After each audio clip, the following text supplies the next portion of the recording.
Hi hello నమస్తే welcome back to my channel హర్త హర్విల్లు. ఓం నమ శివాయ. నమస్కారం మిత్రులారా.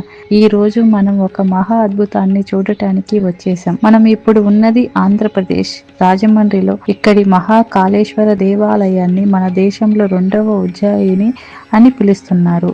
ఈ ఆలయం ఇంత ప్రత్యేకంగా ఉండటానికి కారణం ఏమిటి? ఇక్కడ జరిగే అరుదైన భస్మహారతి,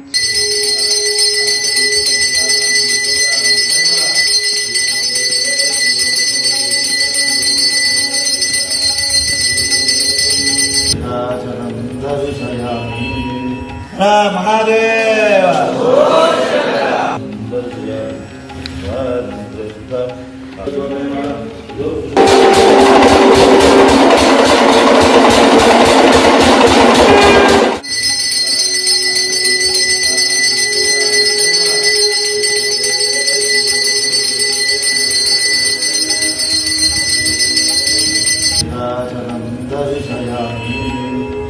మహాదేవ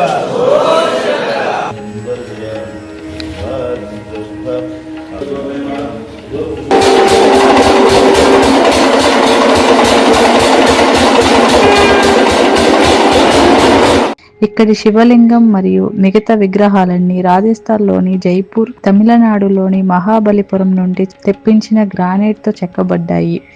ఒక మాటలో చెప్పాలంటే ఇది దైవత్వం మరియు కళాత్మకత యొక్క సంగమం.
మనం రాజమండ్రి నుండి బిక్కవోలు గణపతి ఆలయానికి వచ్చాము.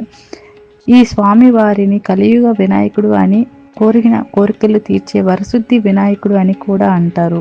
బిక్కవోలు కేవలం ఈ వినాయకుడి గుడికే కాదు, ఇక్కడ ఉన్న అనేక శివాలయాలకు కూడా ప్రసిద్ధి. ఈ ఆలయానికి అత్యంత ముఖ్యమైన విశిష్టత ఏమిటంటే ఇక్కడి వినాయకుడి విగ్రహం అటు ఇటు కదలడం. ఈ విగ్రహం భూమి నుండి బయటపడినదిగా చెప్తారు. ఈ మహిమను కల్లారా చూసేందుకు భక్తులు వేలల్లో వస్తారు. ఈ స్వామి వారిని భక్తితో కోరితే మనసులోని కోరికలను తక్షణమే తీరుస్తాడని భక్తుల ప్రగాఢ నమ్మకం. సామర్లకోటలోని భీమేశ్వర స్వామి దేవాలయం ద్రాక్షారామం, పాలకొల్లు, భీమవరం, అమరావతితో పాటు పంచారామ క్షేత్రాలలో ఒకటి. ఈ ఆలయాన్ని 10వ శతాబ్దంలో వెంగి చాణక్య రాజు అయిన చాణక్య భీముడు నిర్మించాడు. అందుకే ఈ స్వామి వారిని భీమేశ్వర స్వామి అంటారు. ఈ ఆలయం దాదాపు 2 అంతస్తుల ఎత్తు ఉంటుంది. సామర్లకోట భీమేశ్వర స్వామి లింగం యొక్క మరో ప్రత్యేకత ఏమిటి అంటే ఈ శివలింగం తెలుపు రంగులో మెరుస్తూ ఉంటుంది. ఇది చాలా తేజోవంతమైన లింగం. ఈ దేవాలయంలోని 2 అంతస్తుల మండపం పైన ఉన్న గర్భాలయంలో శివలింగం ఉంటుంది. కింది అంతస్తు నుండి కూడా లింగాన్ని స్పష్టంగా చూడవచ్చు.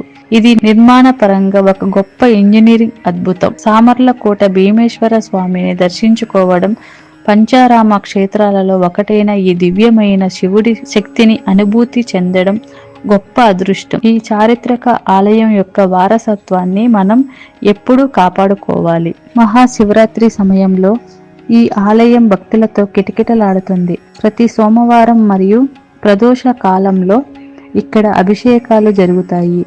ఆ సమయంలో వస్తే శివుడి శక్తిని మరింత దగ్గరగా అనుభూతి చెందవచ్చు. శివ భక్తులందరూ ఈ పంచారామ క్షేత్రాన్ని తప్పక దర్శించుకోవాలి. నేను చెప్పింది మీకు నచ్చినట్లయితే తప్పకుండా లైక్ చేయండి. మీ అభిప్రాయాలను కామెంట్స్ రూపంలో తెలియచేయండి. మర్చిపోకుండా సబ్స్క్రైబ్ చేసుకోండి. మళ్ళీ ఇంకొక అద్భుతమైన టెంపుల్ గురించి కలుద్దాం. అంతవరకు సెలవు.